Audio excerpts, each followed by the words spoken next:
Assalamualaikum warahmatullahi wabarakatuh. Halo teman-teman, bertemu lagi dengan saya, Sakira Oktaviani, dalam video pembelajaran mata kuliah telaah kurikulum dengan dosen pengampu Bapak Tio Gusti Satria, Magister Pendidikan. Kali ini, dalam video pembelajaran ini, kita akan membahas tentang strategi pembelajaran kooperatif tipe roundtable untuk kelas tinggi. Selamat menyaksikan.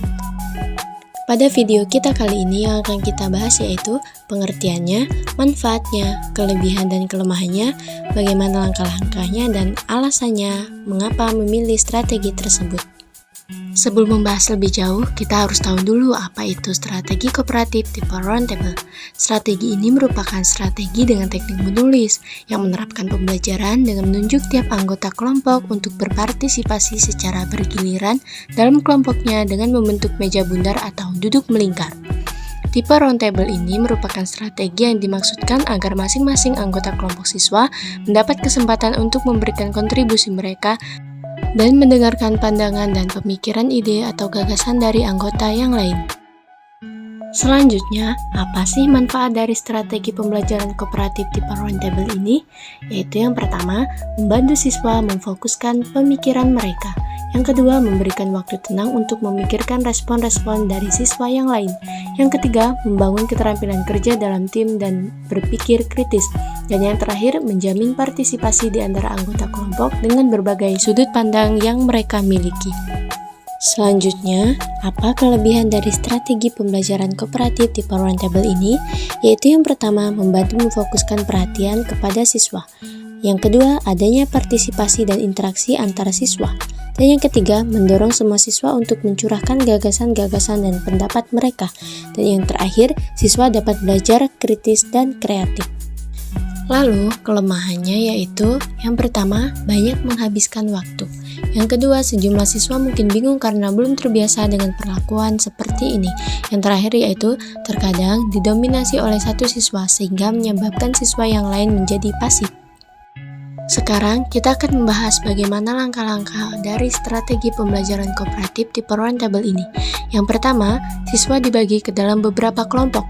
Masing-masing kelompok bisa terdiri dari 4-5 orang dan tersusun secara heterogen. Yang kedua, siswa berdiskusi dalam kelompoknya mengenai suatu tema dan menyamakan persepsi mereka. Masing-masing anggota kelompok menyumbangkan idenya terkait dengan tema yang ditentukan secara bergiliran. Yang ketiga, siswa pertama dapat menyumbangkan idenya dan menuliskan namanya, kemudian dilanjutkan oleh siswa kedua dan seterusnya hingga siswa terakhir dalam kelompok tersebut. Penyusunan ide-ide mereka dapat dilakukan secara berkolaborasi. Yang keempat, untuk ide yang sudah terkumpul dapat digunakan sebagai bahan untuk setiap anggota kelompok menyusun karangan secara individu. Dan yang terakhir, masing-masing kelompok diminta memilih dan menentukan satu karangan yang paling unggul dalam kelompoknya untuk ditampilkan di depan kelas.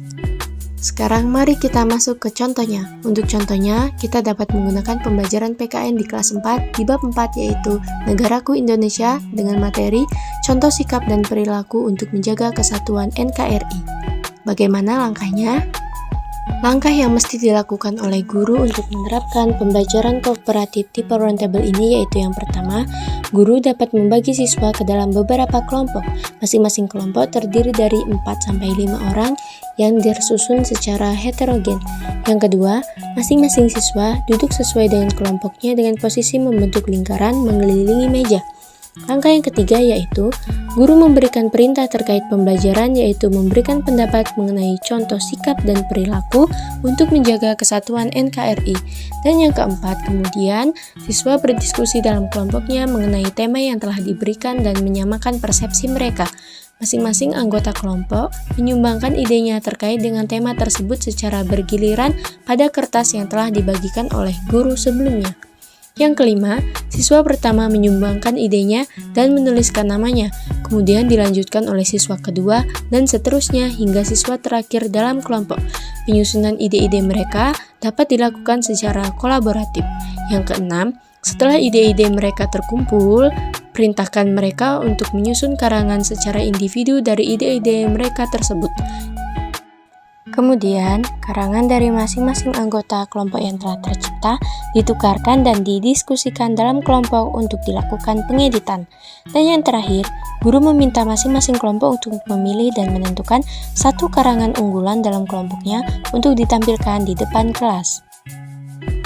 Masuk kepada pembahasan terakhir, yaitu alasan mengapa saya memilih strategi kooperatif tipe roundtable ini. Hal ini dikarenakan siswa kelas tinggi sudah mampu berpikir secara lebih abstrak, sudah mampu menganalisis informasi dengan lebih kompleks, dan sudah mampu memahami konsep yang lebih rumit.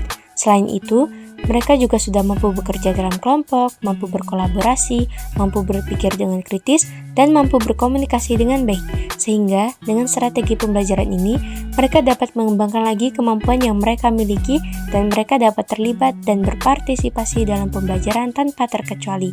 Namun, meski demikian, dalam pemilihan strategi pembelajaran harus tetap disesuaikan dengan perkembangan dan kebutuhan siswa, dan juga dengan kebutuhan pembelajaran yang akan dilaksanakan. Baiklah teman-teman semuanya, itulah tadi pembahasan pada video pembelajaran kita kali ini. Setelah menonton ini, jangan lupa like, komen, dan subscribe. Kita bertemu lagi pada video pembelajaran selanjutnya. Dan wassalamualaikum warahmatullahi wabarakatuh. Bye-bye.